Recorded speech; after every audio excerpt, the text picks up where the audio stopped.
Imagine your life is a carefully constructed image where appearances are everything. Your wife schedules sex and insists you always look your best, but you have an affair with a new salesgirl, which leads to blackmail. Instead of anger or divorce, your wife coldly suggests a different solution: murder. To her, saving the marriage means hiding the body before anyone notices. The question is, how far would you go to maintain this perfect facade? Don and Mona Champagne live in a house where Mona micromanages everything. She is a perfectionist who even tells her children when they can play. The goals book dictates her life, outlining strict rules for suburban living. Don, her husband, owns the local furniture store. He used to be independent, but he's now passive and lets Mona control him. At work, Don hires Dusty, an attractive woman who applied for a job she saw on Craigslist. He doesn't ask her any questions, taking his co-worker's suggestion that a pretty face would improve their workday. He doesn't consider any other candidates. At home, the cracks in their perfect facade begin to show. Mona grills Don about attracting new customers. She then criticizes him for the messy lawn, reminding him that her parents, who financially support them, are coming for their son Andrew's birthday. Later that night, Mona dresses up for no particular reason other than to read. Don is attracted to her and has trouble focusing on her words. She tells him they will have sex on the 9th, as scheduled, and he should take care of himself until then. Frustrated, Don tries to initiate intimacy, but Mona tells him to focus on working out for an upcoming commercial before going to sleep. At the store, Dusty is selling more than just sofas, she's selling a dream. Don is cheerful as usual, eager to please Mona, but not at home. Back at their house, Mona questions her son about his French school, revealing her limited knowledge. Her daughter, however, excels, following in her mother's footsteps, while the son takes after his father.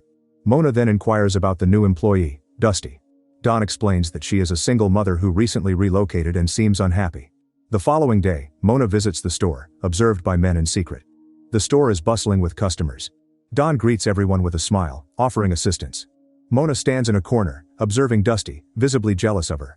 However, she maintains her distance to keep her influence. Later, in Don's office, Mona praises his work and then makes an advance for a handjob. Don, surprised, quickly locks the door and begins to undress. But Mona clarifies that she didn't mean for it to happen there, suggesting it should be scheduled. Don becomes angry at her lack of sexual intimacy. He reminds her that they are married and should be a little kinky. Mona refuses, claiming she was trying to be nice, and leaves, telling him not to come home. That night, Don spends time alone looking at old photos. The next morning, Dusty arrives and makes a move on him while he's still asleep. He's confused when she confronts him, telling him he deserves better and performs oral sex on him. Afterwards, she repeatedly tells him she only touched herself while thinking about him, but their conversation is interrupted. She clarifies what she meant, then leaves for work. Later, she closes the store and calls Don over. In a secluded corner, she pulls him in and starts kissing him. He confesses he can't be with her because he has a family. However, she grabs his finger and inserts it into her vagina, and Don's life changes from that point. He starts working out, picks her up every day, and begins running and hitting the gym with a big smile. The part arrives. Mona asks Don if he invited Dusty to the party, but he says Dusty isn't coming. Mona points out that Dusty is already at the party. They go over to Dusty, and Mona meets her for the first time. Don is panicking and doesn't know what to say, so he just hugs Dusty and welcomes her to their home. Later, Dusty sneaks into the house. Don tries to get her to leave before Mona notices, saying Mona is very perceptive.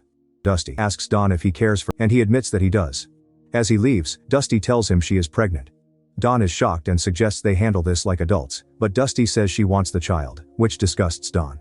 Don visits Les, who is known for giving awful advice. Les advises Don to bribe someone, saying that everyone can be bought. Don gathers his hidden savings, which amount to $7,000. However, Don tells Les he only has $6,000. When the 9th arrives, however, Don is not in the mood, refuses, and goes to sleep. The next day, Dusty confronts Don, revealing that she's been seeing a specialist doctor out of town because she has a small uterus and is struggling to carry the baby. Unsure of what to do, Don offers her $13,000. Dusty is offended, thinking he's implying she's a prostitute. She tells him her last appointment cost $900, which is very expensive, and asks what his wife would think about all this. She then angrily tells him he should have considered the consequences before getting her pregnant.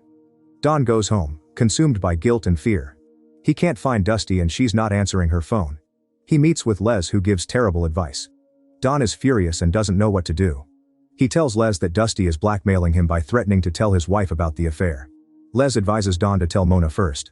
Don, shaking and afraid, goes to tell Mona. He asks her if she loves him, hesitating to confess. Mona screams at him to tell her what's going on. He confesses to having an affair with Dusty and that she is pregnant. Mona doesn't say a word. She gets her goal book, opens it, and screams, asking if Dusty is aborting the baby and if Don has told anyone about the affair. He says he hasn't. Then, she asks him if he wants a divorce. Which he doesn't. He tells her he loves her very much and will do whatever she wants. But then she asks him to kill Dusty, which terrifies him. Mona insists that he has to kill Dusty for the sake of the family and to avoid embarrassment in society. Back in their Dusty home, everything reveals that she's working with her boyfriend for money. She tells them he doesn't have much money, but her boyfriend doesn't listen, saying he has everything, including cars and a company. He forces her to focus and screams if she gets distracted. Back at the house, Mona screams at him to be a man for once. Mind the chaos. Dusty calls Don and Mona tells him to put the call on speaker. Dusty on speaker tells him she needs the money, $25,000, or she'll reveal it all to Mona, not knowing she's already listening, hears him agree and hang up. Mona screams, accusing him of chasing money. She confronts him, saying she deserves better than a prostitute and asks what he plans to do about the situation. Mona plans Dusty's murder, researching lethal poisons.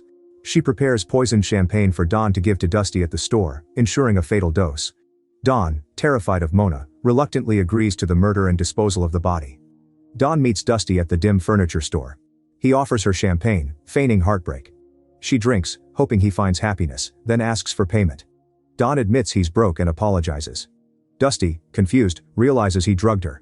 She confronts him, stumbles, kicks him, and tries to escape, but the door is locked. He blames Mona as Dusty collapses. Mona arrives, ordering Dusty into the truck. When he gets home, he opens the car, thinking she's dead. But Dusty isn't. She's not scared. He closes the door and asks Mona what they should do. Mona Lahuging tells him to get the hammer and kicks her in the head. He gets the hammer, but Mona tells him to hit her because it's his fault. Don, scared, offers to drown or choke her, but Mona grabs the hammer and orders him to open the door. Then, she hits her in the head. Back at Dusty's home, her group is waiting for her return, but she is nowhere to be seen. Don, back home, vomits. Mona reveals Dusty's hiring and false pregnancy. Les is kidnapped and beaten by Dusty's men. Don finds Les injured. Les apologizes. A cop questions Don about Dusty's disappearance, revealing her car was found with only her photo surviving and registered to another missing man, unrelated to Les's beating, then leaves. Les asks Don about his hand injury. Don explains he followed Les's advice, implying Mona caused the injury. Don tells Mona they should hide the car in a discreet location to avoid police attention. A police officer arrives at the office and gives Don a new card. Don returns home and sees his son with one of the Dusty boys. He tries to go outside, but the person is gone. His son hands him a paper that the man gave him. Don opens it and finds a picture of his wife and a note instructing him to meet them. He tells this to Mona, connecting it to the accident. They are being threatened, but Mona confesses to him that he should end this. She tells him that she knows Dusty's home and that they will probably live there. Don is shocked, saying they can't kill everyone, but Mona just kisses him and gets out of the car without any plan. Don arrives at the club. The atmosphere is dark and loud, with a pervasive smell of desperation. Someone leads him to a secluded booth where he finds Murphy. Murphy demands to know Dusty's location. Don, sweating nervously, lies and claims he paid Dusty, and she fled.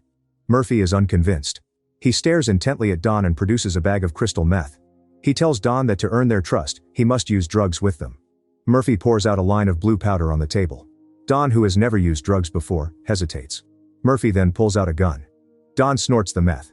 While he is high, they threaten him for the money and threaten to rape his wife if he doesn't give them the money by tomorrow. Outside, he warns Mona they must flee, claiming the men will assault their family after forcing drugs on him. He takes Dusty to the boy's house. A man returns with a woman who recognizes Mona and reveals her affection for Dusty. The man, recalling Mona as the furniture woman, is then stabbed to death by her. Mona flees with Dusty to Don in the car and calls the police to report a disturbance. The dying man tells his men the furniture woman stabbed him. Arriving to find him dead, the furious boss sees Dusty's body, realizing it's a setup. Police arrive, shoot one man, and the boss hides. The following day, the chief of police came to Don's house. He seemed friendly but a bit inept. He informed Don that Dusty had been found dead in a trailer with some drug dealers. Don pretended to be shocked. The chief added that the prime suspect, Murphy, was on the run. However, there was a problem. A witness at the strip club claimed to have seen someone resembling Don partying with Murphy the previous night. Don froze, then insisted he wouldn't lie. He fabricated a story admitting he was at the strip club to pay off a blackmailer. He claimed Dusty was having an affair with him and was threatening to tell Mona about a misunderstanding. He portrayed himself as the victim. The chief appeared to believe him and then departed. Night falls and silence settles over the house. Suddenly Don asks Mona if her family hurt her in the past. Mona becomes frustrated and tearfully insists that her family is perfect and that she only has a medical condition. Don hugs her to calm her down, but she angrily tells him not to talk to her that way again, or she will stab him. Don is scared. He goes to her and notices a knife in her drawer. They then start discussing how they will get rid of her boyfriend. The following day at the party, her medical issue becomes apparent. She and Don's wife begin to curse less, which makes everything clear to Don. He then goes to the refrigerator and prepares a final goodbye for Mona. In the kitchen, he tells his son to play and tells Mona that he loves her, asking her to get meat from the fridge for the barbecue. Unaware of anything, she goes to get the meat, but tragically dies in an accident there. Don smiles. A year later, Don is living happily, while Dusty boyfriend follows him. Make sure to subscribe and turn on notifications so you can watch more videos like this. Thanks for watching.